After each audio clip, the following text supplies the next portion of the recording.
Pemirsa, pemerintah Kota Denpasar secara sigap memastikan penanganan wilayah setelah diterjang banjir berlangsung optimal.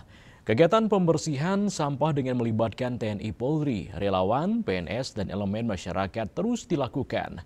Fokus utama adalah memastikan proses pembersihan sisa banjir dapat berjalan cepat agar bencana banjir tidak terulang kembali.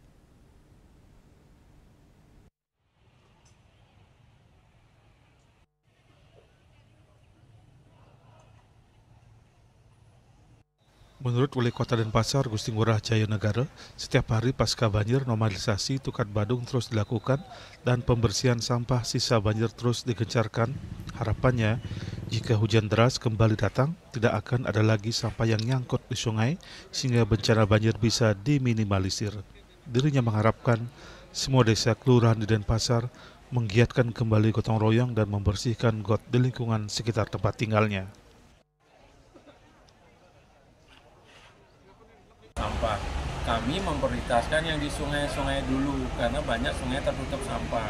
Berapa titik biar nanti kalau hujan tidak lagi banjir. Itu kita prioritaskan dulu. Untuk di warga-warga memang kita berharapkan ada gotong royong bersama. Istilahnya di lingkungan itu membantu membersihkan warga yang terdampak itu. Kita meminta dari kepala desa lurah untuk melakukan dari poskonya bergerak membersihkan. Kalau kali pemerintah keliling kehabisan, contoh sekarang di pasar. Kalau pasar nanti truk PU ke sini di tempat lain banyak, makanya minta kepala pasar agar menyewa truk, menyewa orang untuk membersihkan pasarnya biar cepat pedagang pulih.